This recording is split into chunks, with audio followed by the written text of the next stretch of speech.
Shabbat Shalom. So I have a very practical question for you. Why do dogs bark?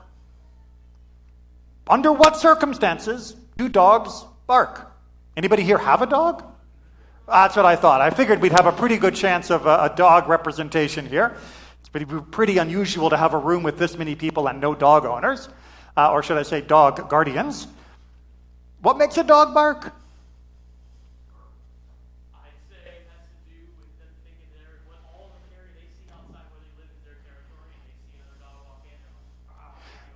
All right, dog versus dog. Back off, man. This is my spot, right? It is a sign of territoriality, of I am the dog here. You just keep walking and recognize this is my turf. Absolutely. Other reasons why dogs might bark. Food. Barking because they want food, barking because they have food, barking because they want more food. Yeah, food definitely motivates them to say, yeah, more of that, please, right now, feed me. They want attention, right? This is part of the social behavior of dogs, the playfulness of dogs. They will often bark to say, hey, why are you still staring at your phone? You, me, the ball, the park, let's do this, right? Dogs very much use barking to get attention from other people, sometimes for fun, sometimes as a warning. Right? Dogs will sometimes bark in order to get your attention because there's a problem. Many stories of dogs waking up families when there's a fire in order to get them to evacuate the house. That bark is very, very potent. So we've got a number of different reasons, and I'm sure that if we had a dog specialist, we could probably find a few dozen other examples of why dogs bark. But the Torah is going to give us the inverted question. Why didn't the dogs bark? So this is an oft overlooked episode or segment of the Exodus. We all know the general outline of the story of the Exodus. After 9 plagues, we finally reach the final day of our slavery in Egypt. God promises to Moses and the Israelites that they will have a Passover Seder.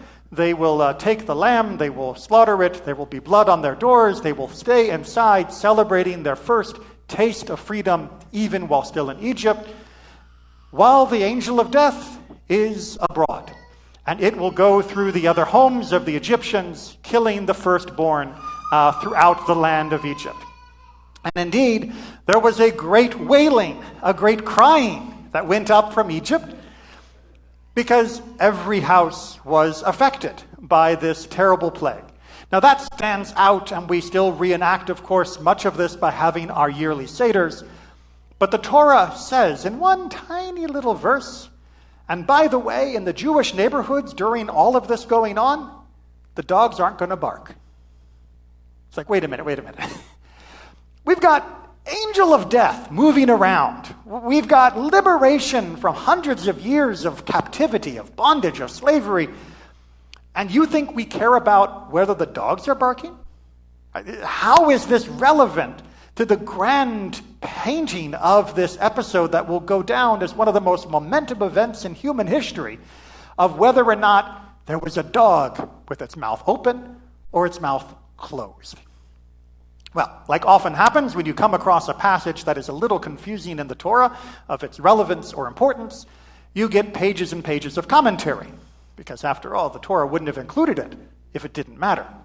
So many of the commentators argue that it matters because, well, this was there to show that not only were we free from the plague of the angel of death and killing of the firstborn, but we didn't even have to put up with barking dogs, to show how far and above and beyond the Egyptians we were, indeed, as the rest of the verse says, in order to draw a distinction between the Israelite area and the Egyptian area. That's a very plausible idea, but one that I feel still leaves a bit unanswered.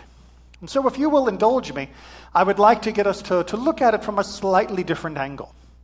We have to understand that for the Egyptians, this upheaval of the plagues was more than just catastrophe. It was more than just economic hardship. It was more than just a threat to their standard of living. It was a fundamental judgment against their view of the world, and in particular, their view of the Israelites. They viewed the Israelites as being less than them, more specifically, less than truly human. The Egyptians were known for their arrogance. They were known for their sense of superiority over all other peoples. In fact, they carved this in their monuments all over the place. And they felt that they had the right to simply own, imprison, murder the Israelites however they felt to do it. But that also led them to a certain perspective on the Israelites that, well, the Israelites weren't quite real people.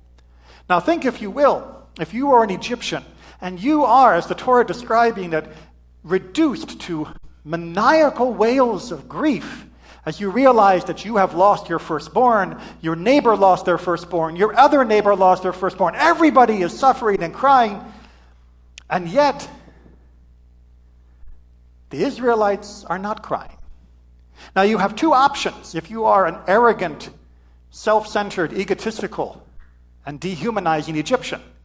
Either they had no deaths, but really I don't want to admit that because that means their God is more powerful than ours.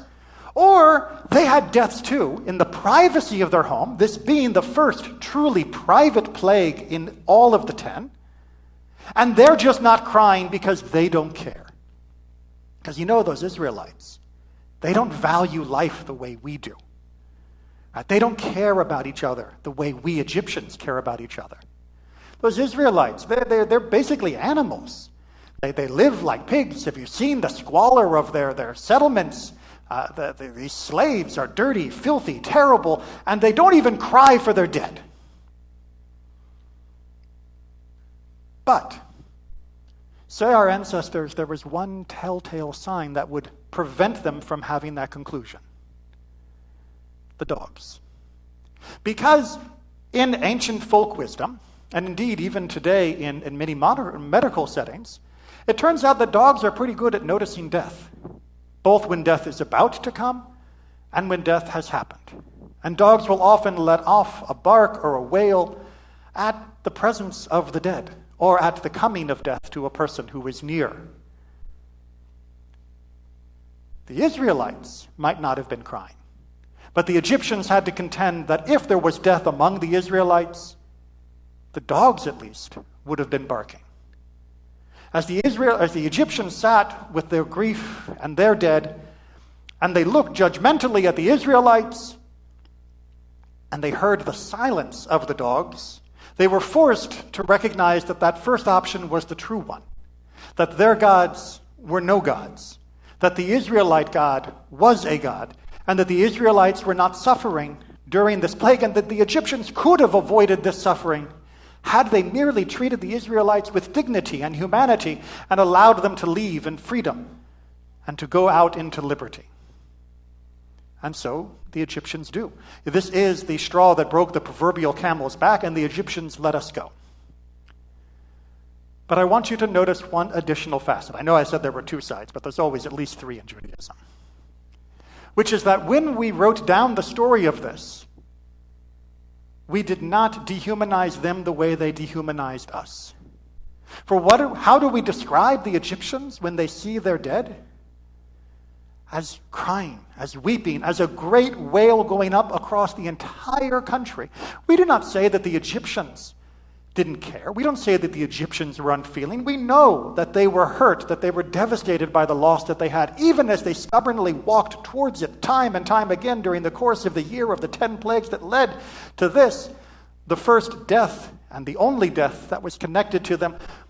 We knew that they were real people. And indeed, even when we left and we were in the wilderness and we were finally free, Moses turns to us and says, by the way, God has an extra command for you. One of the 613, do not hate the Egyptian. That even as we leave, even as we escape, even as we get out of their dehumanizing slavery, when we look back at Egypt and we are tempted to hate them, we are not allowed. We cannot become like they were. We cannot put them into that subhuman category and dehumanize them the way they did us. We must recognize that they did welcome us in at first. When Joseph came down with his family, they did welcome us during the time of famine for our people. They may have gone bad, they may have treated us terribly, they may have committed mass murder, but we cannot judge them only by that, and we cannot judge them as not being human. For to do so would be to fall into the same trap that they had fallen into, to think that they were somehow superior to others, and therefore the feelings, the conditions, the emotions of others were of no importance to them. So the dogs didn't bark, and for that, by the way, the dogs get rewarded. Any meat that we have that we cannot eat because it is not kosher, we get to give to our dogs. They get a bone for all eternity for not barking when we were preparing to leave from Egypt. So the dogs come out all right, we come out all right. And I'd like to imagine that the Egyptians have indeed learned a bit from this as well. But most importantly, I hope that we have learned not to repeat their mistake of dehumanizing even those who have mistreated us. Shabbat Shalom.